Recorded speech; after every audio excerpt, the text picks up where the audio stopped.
Donc moi j'interprète le rôle de Irène Dereux, qui est une juge d'instruction qui sort de l'école de la magistrature et qui est envoyée en fait dans une campagne du Nord pour pratiquer pour ses premières fois son métier de juge d'instruction. Et c'est quelqu'un qui a la foi dans son métier, qui aime son métier et qui est bien décidé à bien le faire. Et en même temps, c'est aussi une très jeune femme qui est assez maladroite et assez fantaisiste sur plusieurs aspects. Donc, c'est un personnage complet. C'est pas seulement le statut de la juge. C'est une jeune femme qui va être traversée par cette histoire. Et elle a été inspirée par en fait la juge d'instruction, effectivement, qui a été la première personne à dire que ces plusieurs dossiers de viol qui étaient éparpillés dans la région seraient peut-être faits par le même auteur. Donc ça a été la première à juxtaposer en fait des affaires ensemble et à parler de violeurs en série. Mais comme c'était une femme dans les années 90 et qu'elle était jeune, personne ne l'a cru. Mais pourtant, elle a quand même rassemblé, dit plusieurs viols ensemble, re-interroger des victimes suite à leur dépôt de plainte au commissariat, mais des dépôts de plainte qui avaient été très mal pris. Donc elle a reprécisé des choses et en fait elle a recoupé des indices qui étaient semblables les uns avec les autres, c'est-à-dire que le violeur avait toujours la même façon d'agir, c'était tôt le matin, il les étranglait avec une cordelette et voilà, et elle a rassemblé comme ça plusieurs détails qui faisaient qu'il n'y avait pas de doute, c'était un violeur en série. Et ce qui recoupe la fiction et la réalité aussi, c'est que comme elle s'est accrochée à cette histoire et à son hypothèse qui était que c'était un violeur en série, elle s'est fait évincer et changer de tribunal.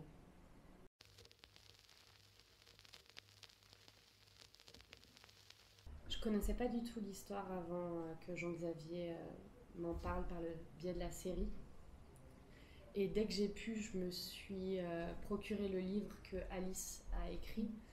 Ce qui m'a vraiment le plus choqué, c'est qu'aujourd'hui, on dit que les viols, c'est difficile à amener en justice et à amener au bout parce qu'on manque de preuves. Mais dans cette histoire-là, en fait, les femmes, elles allaient porter plainte assez immédiatement. Et elles étaient pleines de marques, de strangulation. En fait, il allait très loin. Il en a jamais tué, mais il les amochait, quoi, sévèrement. Et ça m'a vachement choquée que malgré le fait qu'il y ait des marques visuelles et physiques, dans les années 90, les cerveaux n'étaient tellement pas éduqués au viol que malgré des traces de strangulation énormes, des bleus partout, des ecchymoses, etc., malgré ça, en fait, les policiers ça rentrait pas, quoi. La possibilité que quelqu'un ait attaqué une femme pour autre chose que pour lui voler son portefeuille n'existait pas. Alors qu'on parlait de soutien-gorge retiré, de... Voilà, en fait, cette espèce de fait visible, mais ce qui m'a intéressé, c'est à quel point les cerveaux et les institutions n'étaient pas éduqués et n'étaient pas pensés à régler ce problème de société. Ce qui m'intéressait, c'est de voir à quel point la réaction en fait des protagonistes face à cette violence-là. Et que ce soit la justice, parce que moi aussi, mon personnage est très en dehors des réalités en fait au départ. Donc moi, j'ai beaucoup joué le statut social de mon personnage, parce que la magistrature est quand même dédiée à la bourgeoisie, à des sphères plutôt hautes, alors que les victimes dans cette histoire sont des travailleuses qui se lèvent tôt le matin, donc des ouvrières. Et il y a ces deux réalités-là aussi qui se rencontrent. Donc voilà, moi, ce qui m'a vraiment intéressée dans cette histoire, c'est ça, c'est comment on manque en fait de recherche et de travaux et de pensée sur ce sujet-là pour pouvoir bien l'accueillir et pour pouvoir l'entendre. Parce que dans les années 90, donc dans l'épisode dans lequel se situe mon personnage, en fait, ce n'est pas pensable. Donc on part de là. Et après, ça évolue un peu lentement, trop lentement. mais ça évolue quand même. Et voilà, ça m'a vachement choquée, quoi.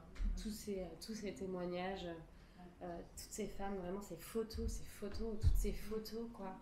J'ai beaucoup travaillé avec les photos dans mon épisode. D'ailleurs, c'est un super travail qu'a fait les décorateurs, parce que c'est les chefs déco, pas que. Il y avait aussi l'assistante de Jean-Xavier qui prenait toutes les photos des victimes pour retracer, parce que c'est un vrai travail. Et ça, c'était fou, parce que voilà, c'est le nombre de photos des femmes, c'était tout étranglé jusqu'à leur évanouissement, en fait. Donc, voilà. Et puis aussi au niveau du périmètre carré, ouais, tous ces viols ont eu lieu dans 28, voilà, entre 30 km à la ronde, quoi. Donc c'est à quel point aussi c'était proche et à quel point effectivement ce violeur-là, il était présent dans toute la sphère de cette région.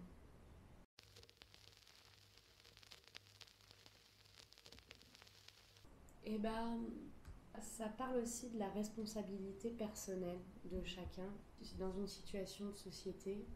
Et j'ai la sensation que cette série, les dialogues de cette série sont vraiment truffés de phrases qui sont dites et prononcées sans se rendre compte de l'impact qu'elles peuvent avoir sur des personnes sur le long terme.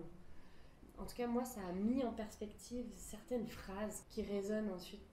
Déjà, juste la responsabilité personnelle de peut-être évoluer, changer son regard sur la culture du viol aujourd'hui, et avec énormément d'optimisme, peut-être la possibilité de faire évoluer les institutions sur le sujet, notamment les commissariats.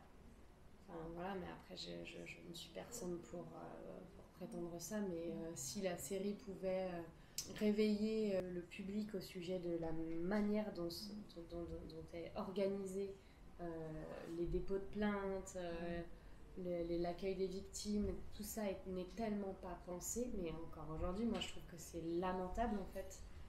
L'état des commissariats aujourd'hui, c'est lamentable.